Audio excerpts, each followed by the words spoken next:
Are you worried about the security of your Facebook account?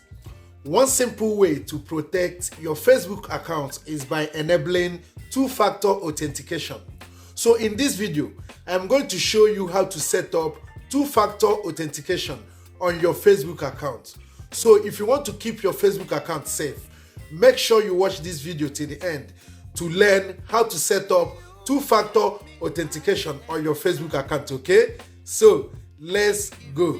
Okay, now this is how to protect or secure your Facebook account with two-factor authentication, okay?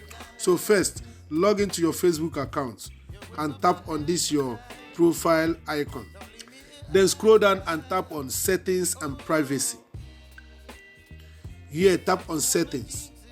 Scroll down and tap on security and login.